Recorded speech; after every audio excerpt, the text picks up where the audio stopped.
जी की news point आपके साथ एक बार फिर लाइव जुड़ चुका है। तमाम लेटेस्ट अपडेट्स लेके आपको बता दें इस वक्त की बड़ी खबर सबसे पहले कठुआ से आ रही है, जहां पर 3 नए पॉजिटिव मामले सामने आए।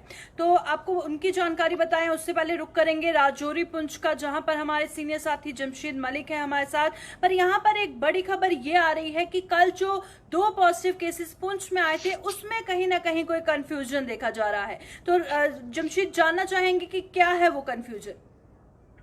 प्रियंका, पुंछ की अगर हम बात करें तो ग्रीन जोन होने के बाद जहां उससे पहला केस पॉजिटिव आया था उसके बाद वहां कंफ्यूजन ही कंफ्यूजन देखने को मिलती है, क्योंकि कल जिस तरह 2 पॉजिटिव केस सोनकोट इलाके से दोबारा सामने आए उसके बाद प्रशासन पूरी तरह हरकत में आया, क्योंकि उन 2 पॉजिटिव में से एक जो बताया जा रहा था वो हेल्थ डिपार्टमेंट का मुलाजिम था। उसके बाद उसका गाँव फजलाबाद और रेड जोन करार दिया गया, काफी बंदिशें लगा दी गई, क्योंकि ये जो मुलाजिम हॉस्पिटल में काम कर रहा था इस दौरान भी। देर बाद में आपको इनको पता चलता है कि जिन लोगों दोनों को पॉजिटिव करार दिया गया और इनको जम्मू भेजा जा रहा है, बल्कि ये 2 पॉजिटिव नहीं है बल्कि वो और 2 लोग पॉजिटिव आए हैं, क्योंकि इन दोनों के पॉजिटिव लोगों के नाम एक ही जैसे थे। और इस बीच जब पता चलता है और जो पहला पॉजिटिव जो पाया जाता है सोनकोट वाला डॉक्टर, उसको मेडिकल डिपार्टमेंट का मुलाजिम, उसको वापस लाया जाता है। और इसी बीच में जो दूसरा पॉजिटिव पाया जाता है वो अपनी एक सोशल मीडिया पे नेगेटिव रिपोर्ट एक जो है वो डाल देता है और उसके बाद उसको भी नेगेटिव करार दिया जाता है। इस तरह प्रशासन के लिए, अगर पुंछ प्रशासन के लिए अगर हम बात करें तो इनमें कंफ्यूजन ही कंफ्यूजन नजर आती है, क्योंकि जब यहाँ पहला केस पॉजिटिव आया वो भी एक वहां उसकी बड़ी लापरवाही में डिपार्टमेंट की देखने को मिली थी, क्योंकि उसका टेस्ट करके उसको घर भेज दिया गया था। उसके बाद उसकी रिपोर्ट पॉजिटिव आई थी और कल भी यही लापरवाही देखने को मिली कि जो लोग पॉजिटिव थे उनको नहीं बल्कि उनके ही नाम के 2 दूसरे लोगों को उठा के पॉजिटिव करार दिया गया, जिसके बाद इतनी दहशत।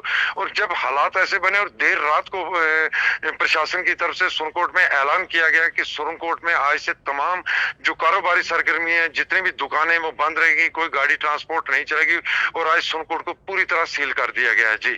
जी बिल्कुल जमशेद, क्योंकि कंफ्यूजन इस दौरान होना, क्या लगता है आपको कि अचानक जो ये संकट आया है इससे कंफ्यूजन है? ऑलरेडी प्रशासन सरकार इसके लिए तैयार नहीं थी, या कहीं ना कहीं फॉल्ट है प्रशासन का उस कोऑर्डिनेशन में, उस मैनेजमेंट में? क्या लगता है?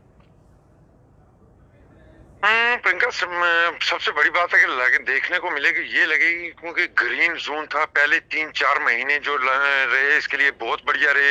लॉकडाउन के पार्ट 3 तक ये बहुत बढ़िया रहा और ग्रीन जोन रहा, कोई केस पॉजिटिव सामने नहीं आया। उसके बाद यहाँ के हालात काफी बदल गए थे। उसी को देखते हुए ऐसा महसूस हो रहा है, क्योंकि लापरवाही बरती गई है। लापरवाही इसलिए बरती गई है क्योंकि पुंछ प्रशासन की तरफ से बहुत बड़ी राहत दी गई लोगों को।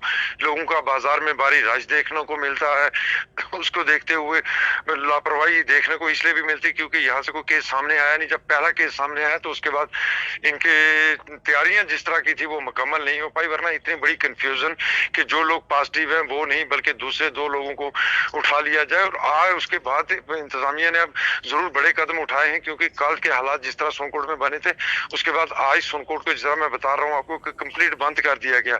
अब प्रशासन को ये चीज मजीद सख्त कदम उठाने पड़ेंगे, क्योंकि पहले केस भी जो पुंछ से सामने आया उसमें भी लापरवाही बरती गई थी और दूसरे 2 जो पॉजिटिव केस आए इनमें भी लापरवाही बरती गई। और उसके बाद अब प्रशासन को थोड़े सख्त कदम उठाने पड़ेंगे कि ताकि इसके बाद इतनी बड़ी चूक दोबारा कहीं देखने को ना मिले। जी बहुत बहुत शुक्रिया जमशेद तमाम जानकारी देने के लिए। तो सीधा राजौरी पुंछ का ताज़ा तफसीलात जमशेद मलिक हमें दे रहे थे। वहीं दूसरी ओर आपको बड़ी खबर ये भी बता दें कि कठुआ से 3 पॉजिटिव मामले सामने आए हैं। जहां तक अभी जानकारी सामने आ पा रही है वो यही बताया जा रहा है कि ये जो 3 कठुआ के मामले हैं ये तीनों ऑलरेडी एडमिनिस्ट्रेटिव क्वारंटीन में थे, इनकी ट्रैवल हिस्ट्री बाहर की बताई जा रही है। वहीं रुक करेंगे कठुआ का, जहां पर हमारे सीनियर साथी सरबजीत सिंह है हमारे साथ। सरबजीत, जिस तरह से बताया जा रहा है कि जो 3 नए पॉजिटिव मामले कठुआ से सामने आए हैं ऑलरेडी क्वारंटीन में थे, क्या कुछ जानकारी है? जी बिल्कुल प्रियंका, 3 नए मामले जो है कठुआ से अभी कोरोना वायरस के पॉजिटिव सामने आए हैं और अभी हाल ही में जानकारी एसएसपी कठुआ ने एक ट्वीट के माध्यम से दी है। हालांकि ये एक अच्छी बात है कि सभी जो मामले तीनों सामने आए हैं ये क्वारंटीन सेंटर से ये मामले हैं और इनकी सैंपलिंग जो है वो लखनपुर में की गई थी। अब जितने भी लोग बाहरी राज्य से जम्मू कश्मीर में आ रहे हैं उन लोगों को एडमिनिस्ट्रेटिव क्वारंटीन में रखा जा रहा है और उनकी सैंपलिंग जो है, सैंपलिंग का प्रोसेस जो है वो किया जा रहा है। अब जो एडमिनिस्ट्रेशन जिस तरह से लगातार कोरोना वायरस के केसेस कठुआ से सामने आ रहे हैं, एडमिनिस्ट्रेशन ने भी सख्त रुख अपनाते हुए अब किसी को भी होम क्वारंटीन नहीं किया जा रहा है, सभी को एडमिनिस्ट्रेटिव निगरानी में रखा जा रहा है और ऐसे में इन लोगों की टेस्टिंग जो की जा रही है उसी का नतीजा है कि इतने कोरोना वायरस पॉजिटिव मामले जो है कठुआ से सामने आ रहे हैं। और कुल मिला के देखा जाए तो 7,000 से अधिक लोगों को अभी तक एडमिनिस्ट्रेटिव क्वारंटीन कठुआ में रखा गया है और ऐसे में सभी की सैंपलिंग की जा रही है और तभी ये इतने पॉजिटिव मामले जो है कठुआ से सामने आ रहे हैं। जी बिल्कुल, अगर सरजीत बात करेंगे, लगातार कठुआ में भी आंकड़ा बढ़ता हुआ नजर आ रहा है। और अगर पूरे प्रोसेस की बात करें, अगर स्क्रीनिंग सैंपलिंग से लेके क्वारंटीन किए जाने तक की प्रोसेस की बात करें, बहुत सारा तादाद में लोग बाहर से आ रहे हैं, तो क्या पूरा मैनेजमेंट उस तरह से कोऑर्डिनेशन देखने को मिल रहा है? जी बिल्कुल प्रियंका, एक एसओपी जारी की हुई है यूटी एडमिनिस्ट्रेशन की ओर से, जिला एडमिनिस्ट्रेशन की ओर से। उसको फॉलो करते हुए ही आप जम्मू कश्मीर यूनियन टेरिटरी में एंटर कर सकते हैं, जिसको लेकर जैसे ही आप जम्मू कश्मीर के बाहरी राज्यों से जैसे ही आप एंटर करेंगे वहां पर आपकी स्क्रीनिंग की जाएगी सबसे पहले। उसके बाद आपको सैंपलिंग के लिए जाना पड़ेगा। सैंपलिंग प्रोसेस के बाद जो लोग जिला कठुआ से बिलोंग करते हैं उनको कठुआ जिला में ही क्वारंटीन किया जाएगा और जो अन्य जिला से बिलोंग करते हैं उनको वहां से बसेस में बिठाकर उनको वहां से रवाना कर दिया जाता है। ऐसे कि जिस तरह से कुछ मेडिकल हिस्ट्री लेकर कुछ ऐसे पेशेंट भी होते हैं जो बाहरी राज्य से ट्रीटमेंट करवाकर वापस आते हैं, उनके लिए भी बाकायदा यहाँ पर एसओपी जारी की गई है। किसी को भी अब बिना एसओपी के फॉलो किए यहाँ से आगे निकलने की अनुमति नहीं है और जितने भी लोग अब बाहरी राज्य से जम्मू कश्मीर में आ रहे हैं उनको एडमिनिस्ट्रेटिव क्वारंटीन में रखा जा रहा है।